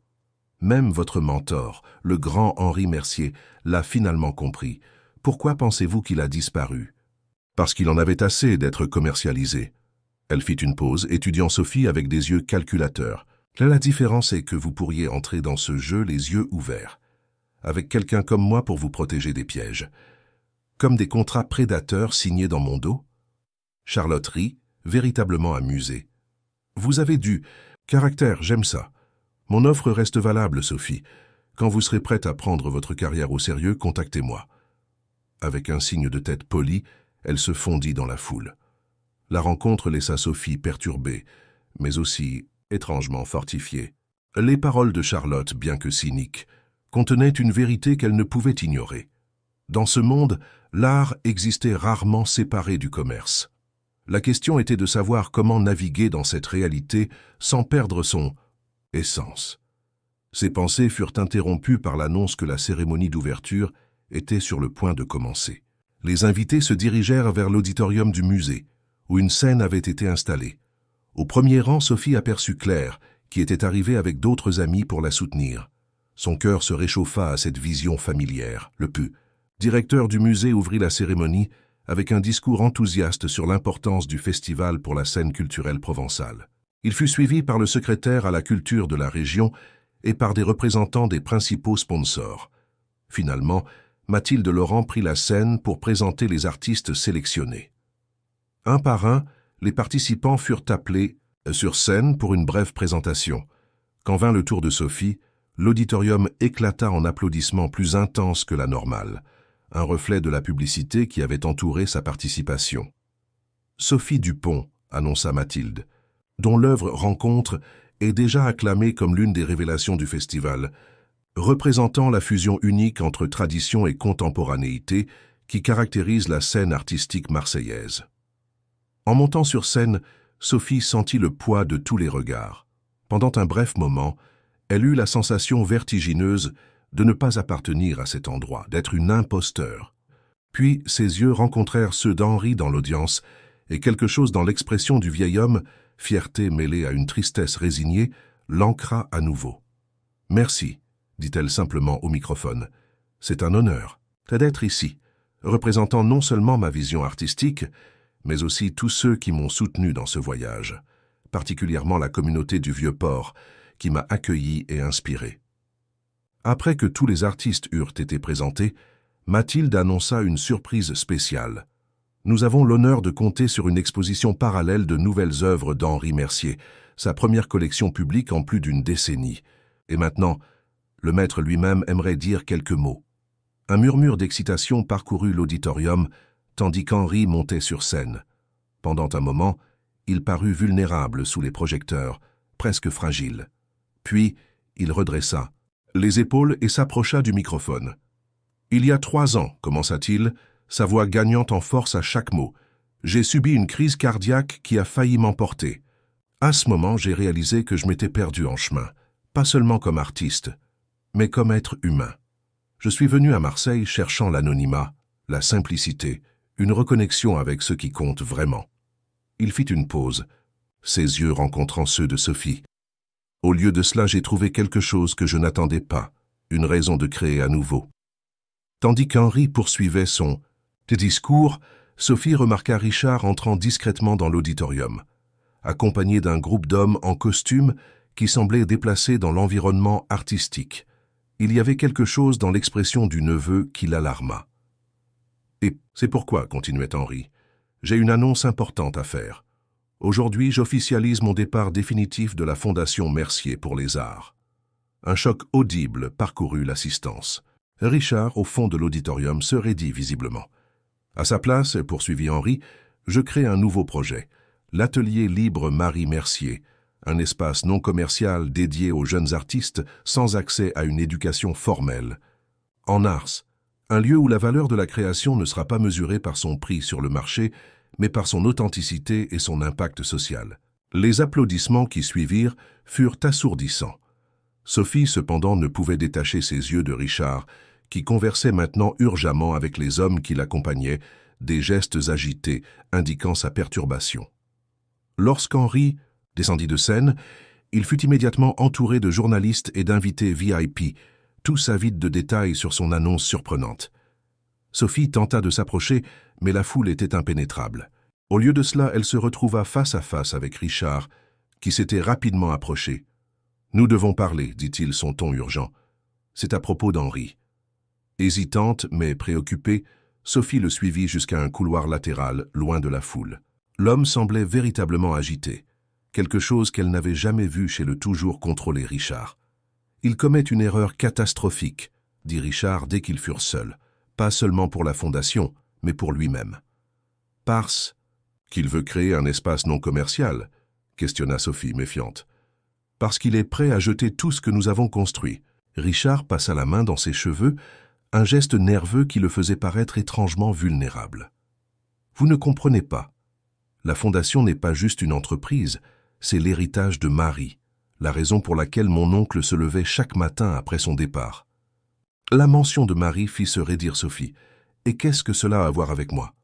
Richard l'étudia un moment, comme s'il décidait combien révéler. « Il voit en vous ce qu'il a perdu quand Marie est tombée malade, pas seulement l'amour de sa vie, mais l'artiste qu'elle aurait pu devenir si elle avait vécu. » Il baissa la voix. « Ce n'est pas la première fois qu'il trouve une jeune artiste et projette Marie en elle. C'est déjà arrivé. » La révélation frappa Sophie comme un coup physique. « Quoi ? Il y a 8 ans, à Paris, il a trouvé une peintre talentueuse, pas très différente de vous. Il a investi du temps, de l'argent, ouvert des portes. » Richard fit une pause significative. « Jusqu'à ce qu'elle ne réponde pas aux attentes, qu'elle ne soit pas assez Marie. Et il l'a abandonnée, tout comme il est sur le point d'abandonner la Fondation. »« Pourquoi me racontez-vous cela ?» demanda Sophie, la voix tremblante. « Parce que j'ai besoin que vous le convainquiez de ne pas poursuivre ce plan fou d'abandonner la Fondation. Aussi noble que puisse paraître l'idée de l'atelier libre, elle est impulsive et autodestructrice. » Il la regarda intensément. « Il vous écoute, Sophie, plus qu'à quiconque ces 30 dernières années. » Avant qu'elle ne puisse répondre, ils furent interrompus par l'arrivée soudaine de Caramel, qui aboyait avec insistance, tirant le pantalon de Sophie avec ses dents. « Qu'y a-t-il, mon ami ?» demanda-t-elle, soulagée par l'interruption. « Ce chien est une nuisance, » murmura Richard. « J'aurais dû le laisser au chenil quand j'en ai eu l'occasion. » Ce commentaire cruel alluma une alarme chez Sophie. « C'était vous qui avez libéré Caramel ce jour-là, n'est-ce pas, pour distraire Henri pendant que vous négociiez avec Horizon. » L'expression de Richard se durcit, confirmant son soupçon sans un mot. Caramel continuait d'aboyer, maintenant plus agité. Allez voir ce qu'il veut, dit finalement Richard, résigné. Mais pensez à ce que j'ai dit, Sophie. Il y a plus en jeu ici que votre petite connexion avec mon oncle. Suivant le chien qui courait frénétiquement dans le couloir, Sophie trouva Henri assis seul dans une salle d'exposition vide, apparemment ayant échappé au tumulte. En la voyant, il essaya de sourire, mais le geste n'atteignit pas ses yeux. « Votre discours a causé un remue-ménage, » dit-elle, s'asseyant à côté de lui. « C'était l'intention, » répondit-il, caressant Caramel, qui s'était installé à ses pieds. « Certaines choses doivent être détruites pour que d'autres puissent naître. » Comme la Fondation, Henri soupira profondément. La Fondation est devenue quelque chose que je n'ai jamais voulu qu'elle soit. Une machine de marketing déguisée? En institution culturelle, l'atelier libre sera différent. Richard pense que vous commettez une erreur, dit prudemment Sophie. Il dit que ce n'est pas la première fois que vous trouvez une jeune artiste et voyez Marie en elle. Les yeux d'Henri s'élargirent de surprise, puis se remplirent d'une profonde tristesse. Il t'a parlé de Nathalie. C'est vrai alors, partiellement, admit-il après un long silence. Nathalie était talentueuse, et oui, il y avait quelque chose en elle qui me rappelait Marie.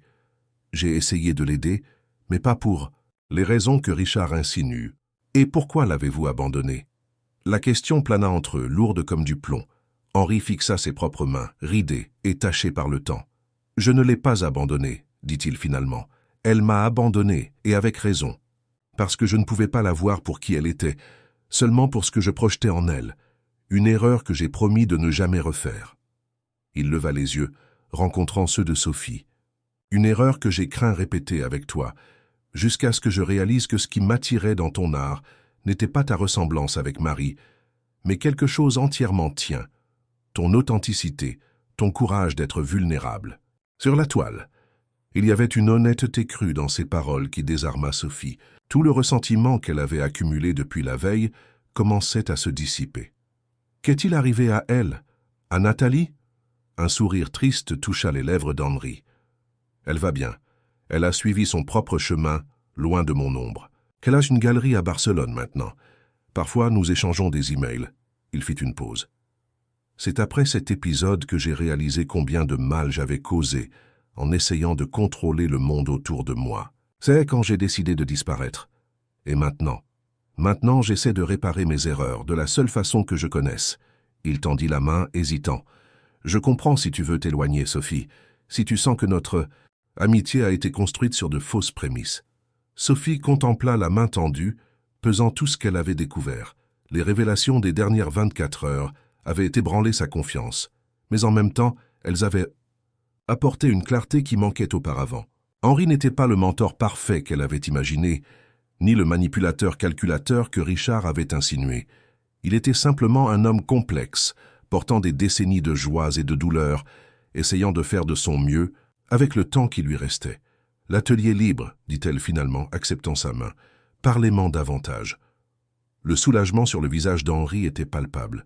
« Ce sera un espace pour des artistes comme toi, Sophie, des talents authentiques sans accès au réseau traditionnel, sans contrat, sans exclusivité, sans la pression du marché, juste la liberté de créer et de grandir. » Et où serait cet espace? Ici à Marseille, bien sûr. J'ai un terrain à la plaine qui serait parfait. Et il hésita, comme s'il craignait d'en dire trop. J'espérais que tu envisagerais d'en faire partie, pas comme ma protégée, mais comme partenaire, quelqu'un qui partage la vision, qui comprend les artistes que nous voulons atteindre. La proposition l'a pris au dépourvu. Moi, mais j'ai à peine commencé ma propre carrière. Exactement, pour cette raison. Tu te souviens encore de ce que c'est que de lutter pour être entendu, pour trouver ta place. Cette perspective est inestimable. Il serra doucement sa main. Pense-y. Tu n'as pas besoin de répondre maintenant. Avant qu'ils ne puissent continuer la conversation, ils furent interrompus par l'arrivée de Mathilde Laurent. « Vous voilà, » dit la conservatrice, semblant soulagée. « Henri, les journalistes sont pratiquement en train d'enfoncer les portes pour vous parler de l'annonce. Et Sophie, il y a quelques collectionneurs très intéressés par votre œuvre qui aimeraient vous rencontrer. » Échangeant un regard complice, ils se levèrent pour affronter le tumulte qui les attendait. Sur le chemin de retour vers la salle principale, Sophie aperçut Richard au téléphone, gesticulant avec agitation. En les voyant, il raccrocha rapidement et s'approcha. « Mon oncle, nous devons parler de toute urgence, » dit-il, ignorant Sophie. « Les avocats de la Fondation sont ici et... » « Plus tard, Richard, » interrompit Henri fermement. « Maintenant, c'est le moment de célébrer l'art, pas de discuter affaires. » La salle principale était maintenant pleine, avec des centaines de personnes circulant entre les œuvres exposées. Beaucoup s'attroupaient autour de rencontres, commentant avec animation. Un photographe captura le moment où Sophie s'approcha de sa propre œuvre, une image qui, sans qu'elle le sache, ferait la une des principales revues d'art du pays la semaine suivante. Alors que la soirée avançait, Sophie fut présentée à des critiques, collectionneurs et galeristes. À sa surprise, elle se découvrit capable de naviguer dans ses interactions avec une confiance nouvellement acquise. Non plus intimidée par le jargon ou les dynamiques de pouvoir, elle répondait aux questions sur son œuvre avec clarté et passion. Dans un moment de calme, elle trouva Claire près du buffet, remplissant une assiette d'amuse-bouche. « Tu assures » s'exclama son ami en l'embrassant. « Tout le monde ne parle que de ton œuvre et de ton authenticité dans un monde de fausseté. » Sophie rit, soulagée par ce moment de normalité au milieu du tourbillon. « C'est surréaliste, Claire. Ce matin, je remettais tout en question, et maintenant ?»« Et maintenant ?» demanda Claire, curieuse. « Maintenant, je commence à voir un chemin devant moi qui est vraiment le mien. Pas celui qu'Henri a projeté pour moi, ni celui que Richard a tenté de négocier, ni celui que le monde de l'art attend. Quelque chose qui a du sens pour moi. » Claire leva son verre pour porter un toast. « À la Sophie Dupont authentique, la seule qui vaille la peine d'être connue. » Au loin, Sophie aperçut Henri entouré d'admirateurs, Caramel fidèlement à ses côtés. Le vieil artiste semblait simultanément dans son élément et légèrement mal à l'aise, un paradoxe qu'elle comprenait maintenant parfaitement. « Tu sais, » dit-elle à Claire, « je crois que je comprends enfin pourquoi il est venu à Marseille. Pourquoi il a prétendu n'être qu'un vieil homme anonyme sur un banc de place. C'est pourquoi. Parce que parfois nous devons nous perdre complètement pour nous retrouver à nouveau. » À ce moment, comme s'il sentait son regard, Henri se tourna et leurs yeux se croisèrent à travers la salle bondée. Un sourire silencieux fut échangé, une compréhension mutuelle qui transcendait les mots. Le festival venait à peine de commencer, et avec lui un voyage entièrement nouveau. Les 3 jours du festival Nouveaux Talents de Provence se déroulèrent comme un rêve fiévreux pour Sophie. Son œuvre « Rencontre » devint rapidement l'un des points focaux de l'événement, attirant l'attention non seulement pour sa technique impressionnante, mais pour l'histoire qu'elle évoquait, la connexion improbable entre une jeune artiste et un maître reclus, capturé en couches de couleurs et d'émotions. L'après-midi du dernier jour, alors que les jurés se réunissaient pour délibérer, Sophie trouva un moment de tranquillité dans le jardin du musée.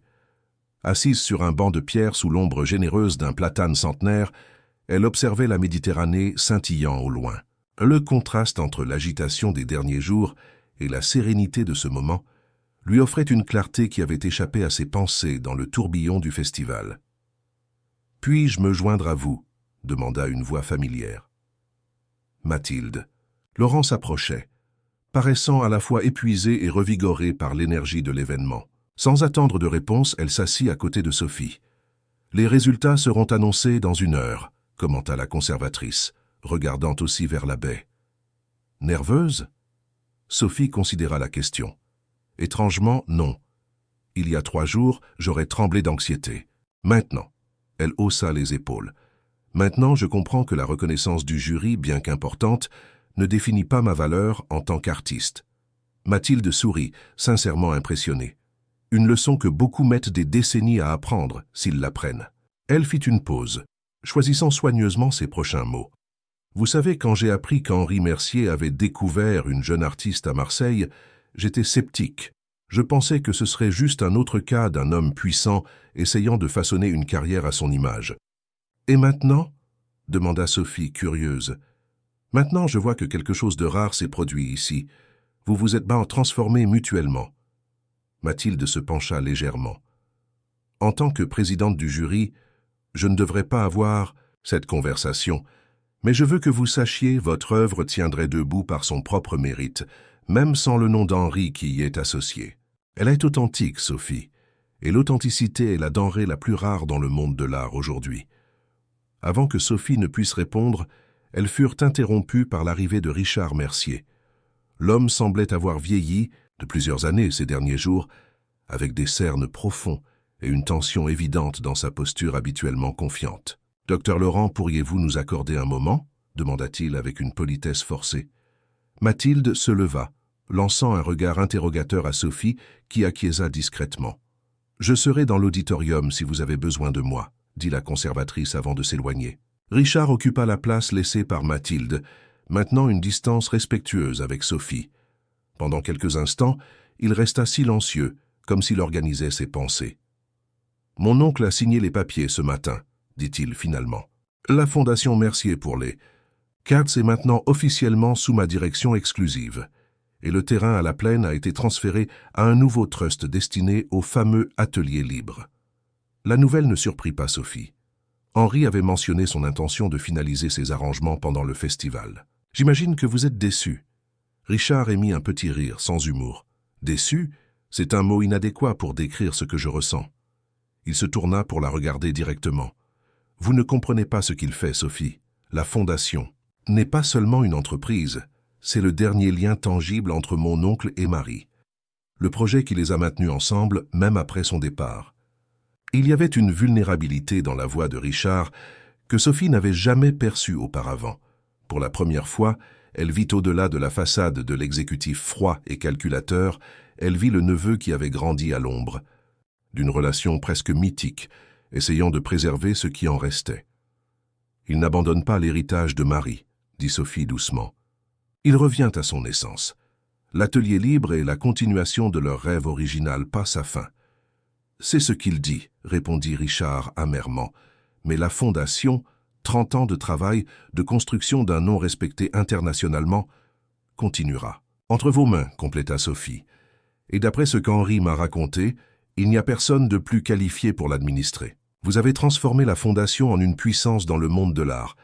Maintenant, c'est votre moment de définir votre propre héritage avec elle. » Richard l'étudia avec surprise, ne s'attendant clairement pas à de l'empathie de sa part.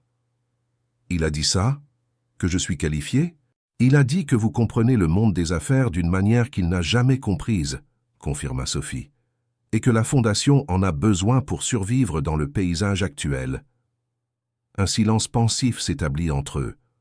Au loin, ils pouvaient entendre le bourdonnement du public qui commençait à se rassembler pour l'annonce des gagnants. « Nous devons y aller, » dit finalement Richard, se levant. « Quel que soit celui qui gagne aujourd'hui, vous êtes devenu un nom à surveiller, Sophie. L'offre d'Horizon tient toujours, avec ou sans la bénédiction de mon oncle. »« Merci, mais je ne suis pas intéressée, » répondit-elle fermement. « Je préfère construire ma carrière selon mes propres conditions. » Un sourire ironique toucha les lèvres de Richard. « Exactement comme il avait dit que vous répondriez. » Il tendit la main dans un geste inattendu. « Bonne chance, Sophie Dupont. Quelque chose me dit que nous nous reverrons. » L'auditorium était complètement rempli pour la clôture du festival.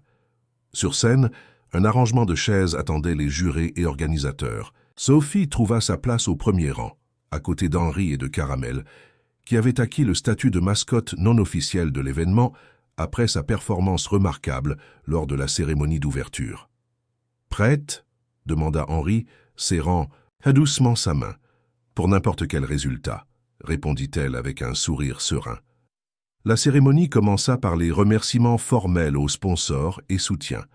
Ensuite, Mathilde Laurent prit le microphone pour annoncer les gagnants, commençant par les mentions honorables et les catégories secondaires. La tension dans l'auditorium était palpable quand vint finalement le moment du Grand Prix. « Le jury a eu une tâche extraordinairement difficile cette année, » dit Mathilde, regardant l'audience attentive. « La qualité des œuvres présentées a dépassé toutes les attentes, démontrant la vitalité de la scène artistique provençale et française. » Sophie sentit la main d'Henri serrer la sienne plus fermement. Cependant, une œuvre s'est démarquée non seulement par sa technique impeccable, mais par la profondeur émotionnelle et la pertinence culturelle qu'elle présente. Une œuvre qui parle de rencontres, de connexions humaines, de comment les relations peuvent transformer des vies. Un murmure d'anticipation parcourut l'auditorium. Le grand prix du Festival Nouveau Talent de Provence de cette année va à Lucas. Ferrand pour ancestralité. Un moment de silence stupéfait fut suivi par des applaudissements enthousiastes, tandis qu'un jeune artiste noir, visiblement ému, se levait de son siège quelques rangées derrière. Sophie se joignit aux applaudissements sincèrement, admirant l'œuvre mentionnée, une puissante installation qui mélangeait des éléments de la culture africaine avec des techniques contemporaines. « Ça va ?» demanda Henri, son visage montrant plus de déception qu'elle-même. Sophie sourit, véritablement en paix. « Je vais très bien. Ancestralité est une œuvre extraordinaire. Lucas mérite cette victoire. » Après avoir reçu son prix et fait un discours émouvant sur la représentation dans les arts, Lucas descendit de scène, s'arrêtant brièvement pour étreindre Sophie. « Ton œuvre était ma préférée, » chuchota-t-il. « On se voit dans le circuit. » La cérémonie se termina par une annonce spéciale. L'œuvre « Rencontre » de Sophie Dupont avait été acquise par le Musée d'art moderne de Provence pour sa collection permanente. Un honneur, rarement accordé à des artistes en début de carrière. La nouvelle amena des larmes aux yeux de Sophie, une validation qui, d'une certaine façon, signifiait plus que le prix principal lui-même. « Maintenant ton art appartient à la ville. »« Qui t'a inspiré ?» murmura Henri, ne cachant pas la fierté dans sa voix. Le cocktail de clôture se prolongea dans la soirée. Sophie circulait parmi les invités, recevant des félicitations et échangeant des contacts avec des galeristes, conservateurs et autres artistes. À sa surprise, elle ne se sentait plus l'imposteur qu'elle avait craint d'être. Elle évoluait dans cet environnement avec une confiance tranquille, ancrée dans la certitude de sa propre valeur. Vers minuit, alors que la fête commençait à se disperser, Henri la trouva sur la terrasse, admirant les lumières de la ville. « Prête à partir. J'ai une surprise pour toi, dit-il, Caramel fidèlement à ses côtés. Intriguée, Sophie le suivit jusqu'à un taxi qui les attendait. Durant le trajet, Henri resta mystérieusement silencieux, répondant à ses questions seulement par des sourires énigmatiques. Quand la voiture s'arrêta, il se trouvait en haut du quartier de la Plaine, devant un grand portail en fer forgé. « Nous sommes arrivés », annonça Henri, payant le chauffeur. « Qu'est-ce que c'est ?» demanda Sophie, observant le vaste terrain qui s'étendait au-delà du portail. Dans la pénombre de la nuit, on distinguait une construction ancienne, une sorte de bastide partiellement en ruine. « Le futur atelier libre Marie Mercier », répondit Henri, ouvrant le portail avec une clé ancienne. « Ou du moins, ce sera le cas quand nous aurons terminé la rénovation. » Ils entrèrent dans le terrain, éclairés seulement par la pleine lune et la lampe du téléphone d'Henri. L'espace était beaucoup plus grand que Sophie ne l'avait imaginé, presque un petit campus avec la construction principale et plusieurs bâtiments plus petits dispersés sur le terrain arboré. « C'est incroyable », murmura-t-elle, tournant lentement pour absorber l'ampleur du lieu. « Combien d'artistes pourraient travailler ici ?»« Au moins 20 en résidence simultanée, plus les espaces pour les cours, expositions, présentations. » Henri semblait rajeuni par l'enthousiasme. Le projet architectural est en cours de finalisation.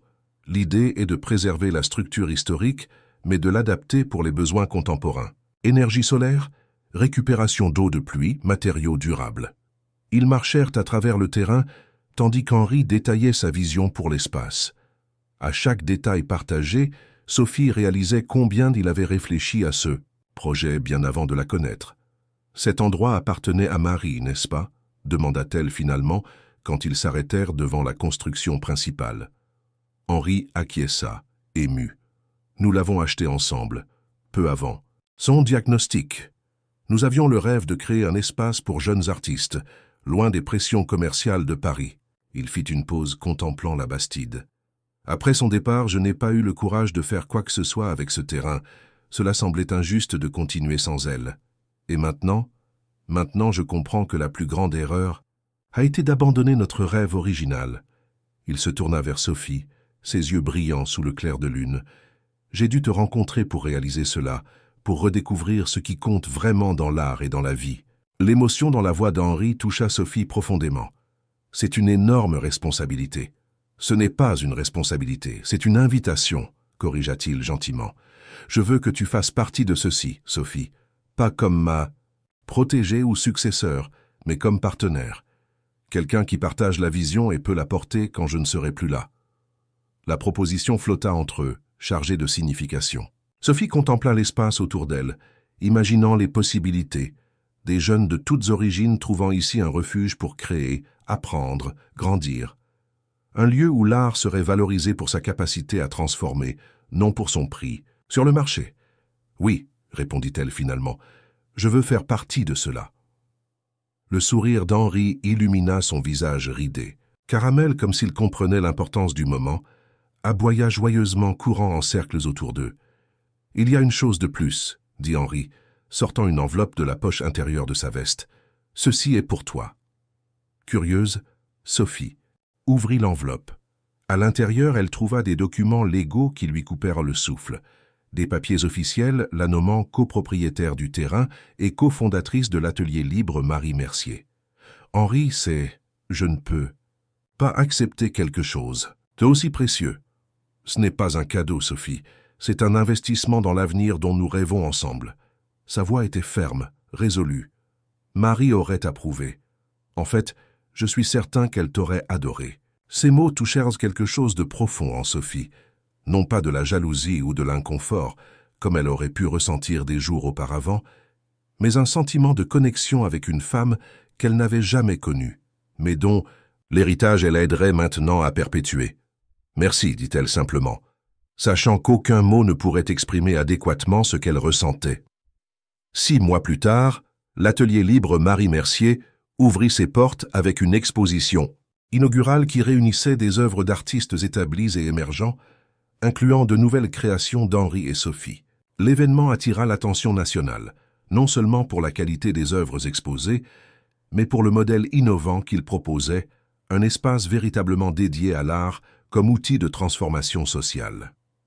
L'ancienne Bastide, maintenant soigneusement restaurée, abritait des studios, des salles de classe, un petit amphithéâtre et une galerie d'exposition. Au fond du terrain, de petites résidences accueillaient des artistes sélectionnés pour le programme de résidence, de jeunes talents de communautés périphériques de toute la France, qui, autrement, n'auraient pas eu accès à une orientation professionnelle et un espace adéquat pour créer. La première promotion de résidents incluait Lucas Ferrand, le gagnant du festival, qui avait décliné des offres lucratives de galeries commerciales pour participer au projet. « Ici, je peux créer en toute liberté, sans penser aux tendances du marché », expliqua-t-il durant la cérémonie d'ouverture. « C'est un luxe que peu d'artistes ont aujourd'hui. » Claire trouva également sa place à l'atelier, coordonnant des ateliers de danse africaine qui intégraient mouvement, musique et art visuel. Son énergie contagieuse apporta une dimension communautaire à l'espace, attirant des personnes du quartier et transformant l'atelier en un véritable pôle culturel. La surprise de beaucoup, Richard Mercier assista à l'inauguration, accompagné de représentants de la Fondation. Après des mois de négociations tendues, un accord avait été établi. La Fondation Mercier pour les Arts serait partenaire officiel de l'Atelier Libre, fournissant un soutien logistique et institutionnel, sans interférer dans son autonomie créative. « C'est un nouveau départ pour nous tous », commenta Richard pendant la cérémonie, sa relation avec son oncle visiblement plus harmonieuse après la reconnaissance mutuelle de leurs rôles complémentaires. Alors que la soirée d'inauguration avançait, Sophie trouva un moment pour s'échapper de la foule et monter sur la terrasse de la Bastide. De là, elle avait une vue privilégiée de la Méditerranée, les lumières de la ville se reflétant dans les eaux sombres. La brise marine apportait avec elle l'arôme caractéristique de Marseille, sel, lavande, anis, un mélange qui était devenu une partie d'elle-même ces dernières années. « Je pensais te trouver ici, » dit Henri, la rejoignant sur la terrasse. Caramel, maintenant plus lent en raison de son âge avancé, l'accompagnait fidèlement. « Tu cherches toujours la hauteur quand tu as besoin de réfléchir. » Sophie sourit, reconnaissant combien il la connaissait bien. « Je suis juste en train d'absorber tout cela. Ça semble un rêve, vous savez. Il y a 1 an, j'étais simplement une serveuse avec des ambitions artistiques. Et maintenant tu es une artiste respectée, cofondatrice d'une institution culturelle innovante et une inspiration pour des dizaines de jeunes talents, compléta Henri, s'appuyant sur le parapet à côté d'elle. Et le plus important, tu as accompli tout cela sans compromettre qui tu es. En contrebas, le son de la fête continuait, musique, rire, conversations animées.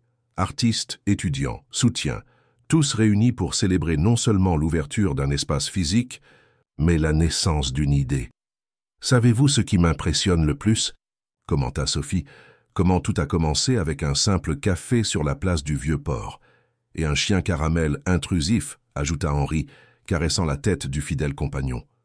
Parfois, les rencontres les plus significatives commencent des façons les plus simples. Ils restèrent dans un silence confortable, contemplant la ville qui avait été témoin de leur transformation. Marseille, avec ses contrastes, son histoire, son énergie vibrante, n'était pas seulement le décor de leur parcours individuel, mais un personnage actif en eux, les façonnant autant qu'ils avaient laissé leur marque sur elle. « Que pensez-vous que Marie dirait si elle pouvait voir tout cela ?» demanda doucement Sophie. Henri ferma les yeux un moment, comme s'il écoutait une voix que lui seul pouvait entendre. Elle dirait « Enfin, Henri, enfin tu as compris ». Les mots flottèrent dans l'air nocturne, chargés de signification. Ils ne concernèrent pas seulement l'atelier libre, mais tout le voyage qui les avait amenés jusqu'ici, un voyage de perte et de redécouverte, de connexion inattendue, de seconde chance. « Et vous ?» demanda Henri, se tournant pour la regarder. « Que diriez-vous à la Sophie d'il y a 1 an si vous pouviez lui parler ?» Sophie considéra la question, regardant le ciel étoilé de Marseille. « Je lui dirais de faire plus confiance en elle-même, de comprendre que sa voix compte, que son art a de la valeur, indépendamment de qui le reconnaît. » Elle fit une pause réfléchie. « Et d'être toujours ouverte aux rencontres inattendues, car ce sont elles qui transforment vraiment nos vies. » Caramel aboya doucement, comme s'il approuvait la sagesse partagée. En bas, quelqu'un les appelait. Il était temps de retourner à la célébration, aux projets, aux rêves partagés qui prenaient maintenant forme concrète. Descendant. Les escaliers côte à côte, mentors et apprentis, maintenant partenaires égaux, échangèrent un regard de compréhension mutuelle. Le chemin qu'ils avaient parcouru ensemble ne faisait que commencer, mais une chose était certaine.